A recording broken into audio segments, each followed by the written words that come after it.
قوم عاد کی ہلاکت کے بعد قوم سمود ان کے قائم مقام ہوئی۔ اللہ تعالیٰ نے انہیں بھی طویل عمریں اور کثیر نعمتیں عطا فرمائی تھیں، لیکن یہ بھی آخرکار اللہ تعالیٰ کی نافرمانیوں اور کفر و شرک میں مبتلا ہو گئے۔ ان کی اصلاح کے لیے اللہ تعالیٰ نے حضرت صالح علیہ السلام کو رسول بنا کر بھیجا۔ آپ علیہ السلام نے انہیں توحید کو ماننے، صرف اللہ تعالیٰ کی عبادت کرنے اور بتوں کی پوجا چھوڑ دینے کی دعوت دی، تو چند لوگ ایمان لے آئے اور اکثریت کفر و شرک پر ہی قائم رہی۔ قوم کے مطالبے پر حضرت صالح علیہ السلام نے اونٹنی کی صورت میں معجزہ بھی دکھایا، لیکن وہ لوگ پھر بھی ایمان نہ لائے۔ حضرت صالح علیہ السلام نے انہیں اونٹنی سے متعلق چند احکامات دیے تھے، جن سے کچھ عرصے بعد قوم نے روگردانی کر لی اور موقع پا کر اونٹنی کو قتل کر دیا۔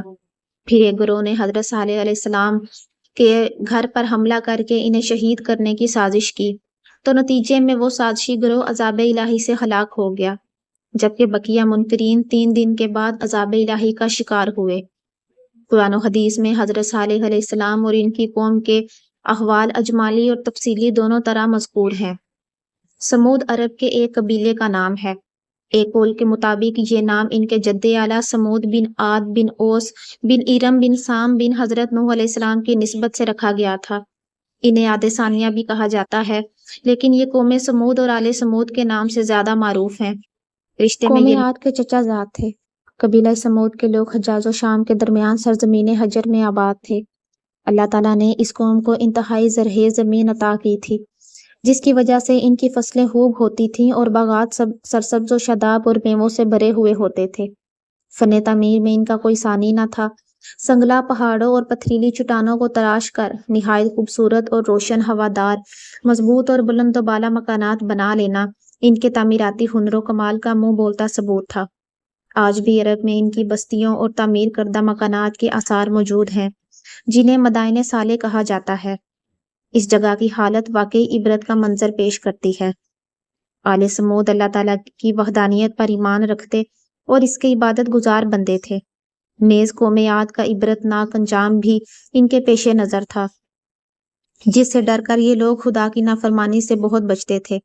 لیکن گزرتے وقت اور نعمتوں کی بہتات کے ساتھ جہاں ان میں غفلت و جہالت بڑھی، وہیں یہ لوگ کفر و شرک کی نحوست کا بھی شکار ہوئے۔ چنانچہ ایک عرصے بعد کچھ لوگوں نے پتھروں کی تراش خراش کر کے عجیب و غریب شکلوں کے بت بنائے، پھر مختلف نام رکھ کر انہیں خدا کا شریک ٹھہرایا اور عبادت الہی چھوڑ کر ان بتوں کی پوجا میں مشغول ہو گئے۔ رفتہ رفتہ انہی کی پیروی میں چند افراد کے علاوہ پوری قوم نے اس دلدل میں چھلانگ لگا دی۔ ایک عرصے تک قوم سمود سرکشی و گمراہی کی دلدل میں دھنستی رہی، پھر اللہ رب العزت نے انہیں اس سے نجات دلانے اور راہ ہدایت پر گامزن کرنے کے لیے ایک عظیم ہستی حضرت صالح علیہ السلام کو رسول بنا کر ان کی طرف بھیجا۔ آپ علیہ السلام حضرت نوح علیہ السلام کے پوتے ارم کی اولاد میں سے تھے۔ حضرت صالح علیہ السلام حسب و نسب دونوں اعتبار سے اپنی قوم میں سب سے بہتر اور افضل تھے۔ تفسیر کبیر میں یہ بھی مذکور ہے کہ آپ علیہ السلام اپنی قوم میں سب سے زیادہ ذہین، انتہائی فہم و فراست والے، فراخ دل اور بڑے حوصلہ مند شخص تھے۔ یوں ہی غریب و نادار لوگوں کی امداد کرنا اور بیماروں کی عیادت و خدمت کرنا آپ علیہ السلام کا عام معمول تھا۔ جہالت، کفر و شرک اور بت پرستی کے بیابان میں بھٹکنے والی قوم سمود کی ہدایت و رہنمائی کے لیے اللہ تعالیٰ نے حضرت صالح علیہ السلام کو رسول بنا کر بھیجا۔ چنانچہ سورہ اعراف میں ہے، جس کا ترجمہ ہے، اور قوم سمود کی طرف ان کے ہم قوم صالح کو بھیجا۔ اس کے علاوہ سورہ ہود آیت نمبر 61 اور سورہ نمل آیت نمبر 45 میں بھی یہی بات بیان ہوئی ہے۔ آپ علیہ السلام نے قوم کو وحدانیت باری تعالیٰ پر ایمان لانے اور صرف اس کی عبادت کرنے کی دعوت دی۔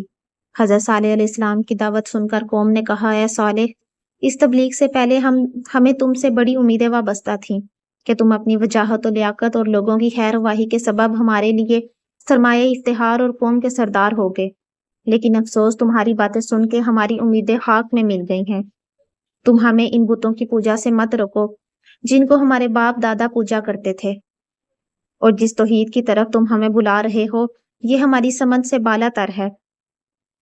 حضرت صالح علیہ السلام نے فرمایا، میرے پاس تو اللہ تعالیٰ کی عطا سے اس کی وحدانیت کے قطعی دلائل موجود ہیں، نیز اس نے مجھے منصب رسالت سے نوازا ہوا ہے۔ دعوت توحید دینا تو میری ذمہ داری ہے۔ اب اگر بالفرض تمہاری بات مان کر میں اللہ تعالیٰ کی نافرمانی کروں، توحید کو چھوڑ دوں یا دعوت توحید کے فریضے کو، تو مجھے عذاب الہی سے کون بچائے گا؟ کیونکہ جب حق واضح ہے، دلائل موجود ہیں اور حکم الہی بھی مجھے مل چکا ہے، تو دیدہ دانستہ نافرمانی کرنے پر تو جرم کی شدت میں بھی مزید اضافہ ہو جاتا ہے۔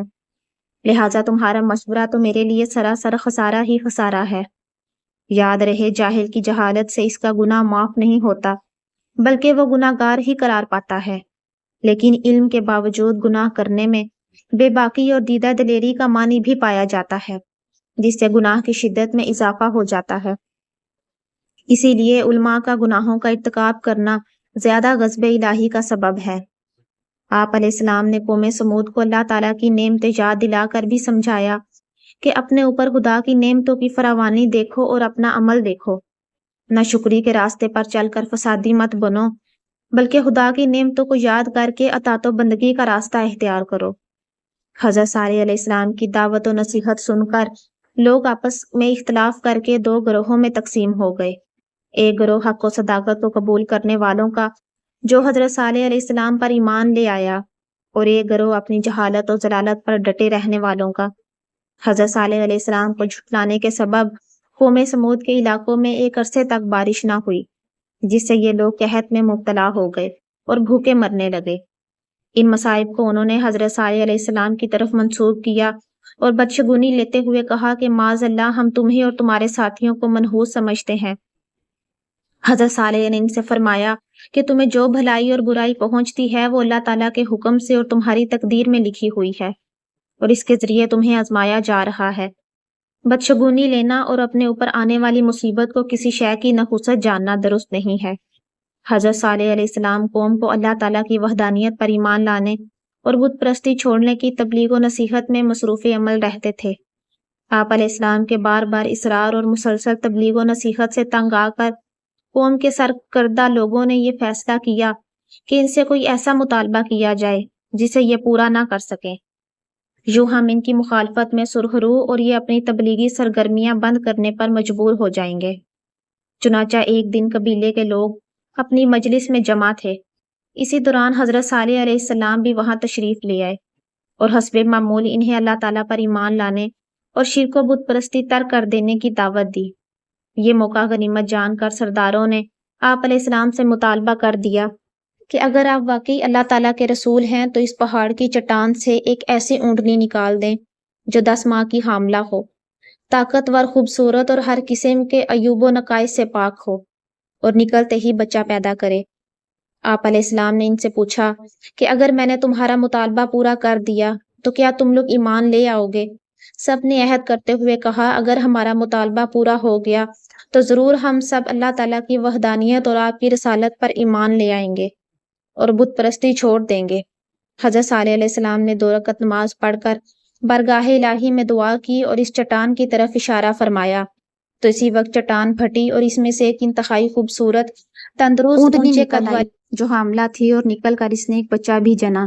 حضرت صالح علیہ السلام کا یہ حیرت انگیز اور عظیم و شان معجزہ دیکھ کر جندہ نامی ایک سردار تو اپنے خاص لوگوں کے ساتھ آپ علیہ السلام پر ایمان لے آیا، جبکہ دیگر لوگ سرداروں کے بہکاوے میں آ کر اپنے وعدے سے پھر گئے اور ایمان لانے سے انکار کر کے کفر پر قائم رہے۔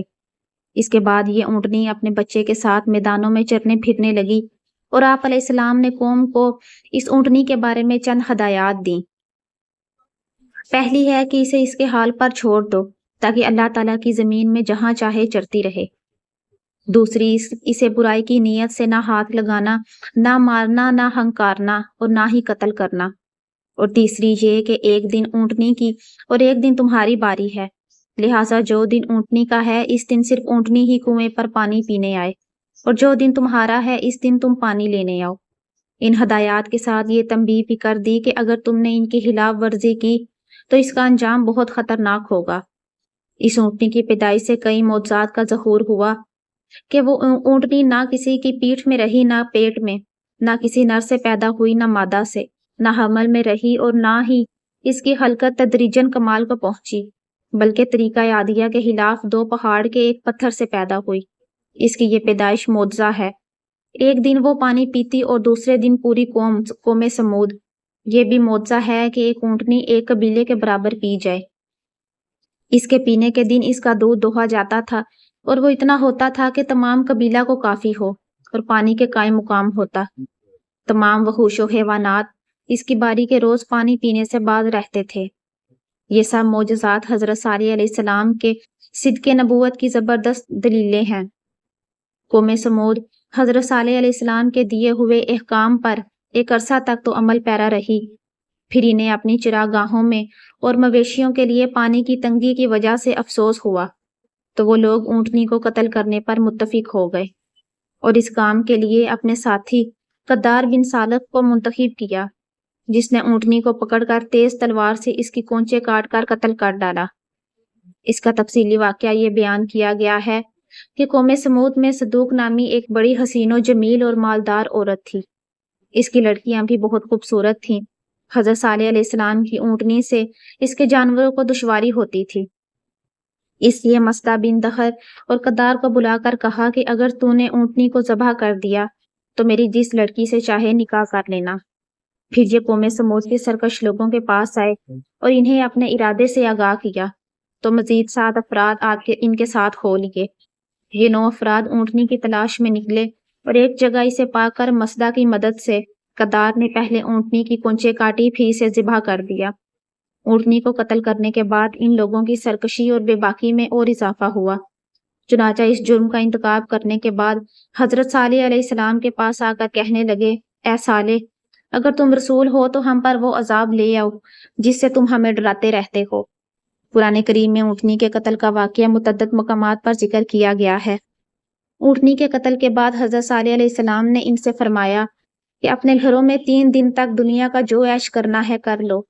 ہفتے کے دن تم پر عذاب آ جائے گا اور اس کی علامت یہ ہے کہ پہلے دن تمہارے چہرے زرد، دوسرے دن سرخ اور تیسرے دن سیاہ ہو جائیں گے، پھر اگلے دن عذاب نازل ہوگا، اور یہ ایک ایسا وعدہ ہے جو کسی صورت غلط ثابت نہیں ہوگا۔ شہر حجر میں اونچے خاندانوں کے 9 افراد فساد پھیلانے میں پیش تھے۔ ان کے سردار کا نام قدار بن سالف تھا اور یہی وہ شخص تھا جس نے اونٹنی کے پاؤں کی رگیں کاٹیں۔ جب حضرت صالح علیہ السلام نے انہیں عذاب الہی کی خبر دی اور اس کی علامت بھی بیان کر دی، تو ان 9 افراد نے حضرت صالح علیہ السلام کو بھی شہید کرنے کا پروگرام بنا لیا۔ چنانچہ سب کہنے لگے کہ ہم رات کے وقت حضرت صالح علیہ السلام کے گھر پر حملہ کر کے انہیں ان کے اہل و عیال سمیت شہید کر دیں گے۔ اس کے بعد اگر آپ علیہ السلام کے کسی وارث نے قصاص یا دیت کا مطالبہ کیا تو کہہ دیں گے کہ ہم نے نہ تو قتل کیا ہے اور نہ ہی ہمیں قاتل کے بارے میں کوئی علم ہے۔ اس قول و قرار کے بعد انہوں نے اپنی سازش پر عمل درآمد کی تیاری شروع کر دی اور رات کے وقت حضرت صالح علیہ السلام کے گھر کی طرف روانہ ہوئے۔ حضرت عبداللہ بن عباس فرماتے ہیں کہ اللہ تعالیٰ نے اس رات حضرت صالح علیہ السلام کے مکان کی حفاظت کے لیے فرشتے بھیج دیے۔ جب یہ 9 شخص ہتھیار باندھ کر اور تلواریں کھینچ کر حضرت صالح علیہ السلام کے دروازے پر پہنچے تو فرشتوں نے انہیں پتھر مارے۔ وہ پتھر ان لوگوں کو لگتے لیکن مارنے والے نظر نہ آتے تھے، یہاں تک کہ یہ سب افراد ہلاک ہو گئے۔ حضرت صالح علیہ السلام کو شہید کرنے کی سازش کرنے والے تو عام عذاب اترنے سے پہلے ہی اپنے انجام کو پہنچ گئے تھے۔ اس کے بعد جب مہلت کا پہلا دن آیا تو حضرت صالح علیہ السلام کے فرمان کے مطابق ان کے چہرے زرد ہو گئے۔ شام کے وقت انہوں نے کہا، ایک دن تو گزر گیا، دوسرے دن ان کے چہرے سرخ ہو گئے، اور شام کے وقت کہنے لگے، مہلت کے 2 دن تو گزر گئے، تیسرے دن ان کے چہرے سیاہ ہو گئے، اور شام کے وقت کہنے لگے، حضرت صالح علیہ السلام کی دی ہوئی مہلت تو ختم ہو گئی اور ابھی تک انہوں نے جو کہا تھا وہ سب سچ نکلا، اب آگے دیکھو کیا ہوتا ہے۔ چنانچہ چوتھے دن یہ لوگ خوشبو لگا کر تیار ہوئے اور بیٹھ کر انتظار کرنے لگے کہ دیکھو کون سا عذاب آتا ہے۔ عذاب کے منتظر ان احمقوں نے صبح ہوتے ہی ایک ہولناک چیخ اور کڑک کی آواز سنی اور زمین میں زلزلہ آ گیا، اور یہ لوگ تباہ و برباد ہو کر ایسے ہو گئے جیسے جانوروں کے پاؤں کے نیچے بکثرت روندی جانے والی گھاس ریزہ ریزہ ہو جاتی ہے۔ عذاب الہی کی شدت کا یہ عالم تھا کہ قوی و توانا ہونے کے باوجود عذاب کے وقت نہ وہ لوگ کہیں بھاگ سکے اور نہ ہی مقابلے میں کھڑے ہو سکے۔ شرک و معصیت ان کے کچھ کام نہ آئی اور مال و متاع، سامان و مکان انہیں عذاب الہی سے بچا نہ سکے۔ عذاب کے بعد اس بستی کا یہ عالم تھا کہ وہ کبھی وہاں بستے ہی نہ تھے اور نہ یہاں کبھی زندگی کا گزر ہوا۔ عذاب سامنے آنے پر قوم سمود اپنے افعال پر نادم و شرمسار تو ہوئی، لیکن یہ بے وقت کی شرمندگی تھی کیونکہ عذاب دیکھنے کے بعد نمودار ہوئی تھی، اور اس وقت کی ندامت قابل قبول نہیں۔ قرآن کریم میں ان پر نازل ہونے والے عذاب کا ذکر متعدد مقامات پر کیا گیا ہے۔ پاؤں کی رگیں کاٹنے والا شخص تو ایک ہی تھا جس کا نام قدار تھا، لیکن چونکہ لوگ اس کے اس فعل پر راضی تھے اور کسی فعل پر راضی ہونا بھی اس میں شریک ہونا ہوتا ہے۔ عذاب اترنے سے پہلے حضرت صالح علیہ السلام اہل ایمان کے ساتھ قوم سمود کی آبادی سے نکل کر جنگل میں تشریف لے گئے، اور جس دن عذاب نازل ہوا تو اللہ تعالیٰ نے آپ علیہ السلام اور اہل ایمان کو اپنا خاص فضل و رحمت فرما کر عذاب سے بچا لیا۔ قوم سمود کی ہلاکت کے بعد حضرت صالح علیہ السلام جنگل سے نکل کر قوم سمود کی لاشوں کے پاس سے گزرے تو ان سے خطاب کرتے ہوئے فرمایا، جس کا ترجمہ ہے کہ اے میری قوم، بے شک میں نے تمہیں اپنے رب کا پیغام پہنچا دیا اور میں نے تمہاری خیر خواہی کی، لیکن تم خیر خواہوں کو پسند نہیں کرتے۔ مروی ہے کہ حضرت صالح علیہ السلام اپنے مومن اصحاب کے ساتھ آ کر مکہ مکرمہ میں آباد ہو گئے اور یہی مصروف عبادت رہے یہاں تک کہ آپ علیہ السلام کا وصال ہو گیا۔ یہ بھی کہا جاتا ہے کہ حضرت صالح علیہ السلام کا یمن میں وصال ہوا اور وہاں اسی جگہ ان کی قبر مبارک ہے جسے شوا کہا جاتا ہے۔ ایک روایت یہ بھی ہے کہ حضرت صالح علیہ السلام مومنین کے ساتھ شام کی طرف نکلے، فلسطین میں رہے اور یہیں آپ علیہ السلام کی وفات ہوئی۔ حضرت جابر بن عبداللہ رضی اللہ تعالیٰ عنہ فرماتے ہیں کہ جب رسول اللہ صلی اللہ علیہ وآلہ وسلم مقام حجر سے گزرے تو ارشاد فرمایا، اے لوگو، معجزات کا مطالبہ نہ کرو، کیونکہ حضرت صالح کی قوم نے معجزے کا مطالبہ کیا تو اللہ تعالیٰ نے ان کے لیے اونٹنی بھیجی جو اس گھاٹی سے باہر آتی اور اس کے اندر چلی جاتی تھی۔ وہ اونٹنی ایک دن لوگوں کے حصے کا پانی پی جاتی اور لوگ اس دن اونٹنی کا دودھ پی لیتے۔ پھر انہوں نے اونٹنی کی کونچیں کاٹ دی تو انہیں ایک ہولناک چیخ نے پکڑ لیا اور اللہ تعالیٰ نے آسمان کے نیچے موجود ان کے ہر فرد کو ہلاک کر دیا سوائے ایک شخص کے جو کہ حرم پاک میں موجود تھا۔ عرض کی گئی، یا رسول اللہ، وہ کون تھا؟ ارشاد فرمایا، ابو رغال۔ جب وہ حرم پاک سے نکلا تو اسے بھی وہی عذاب پہنچ گیا جو اس کی قوم پر آیا تھا۔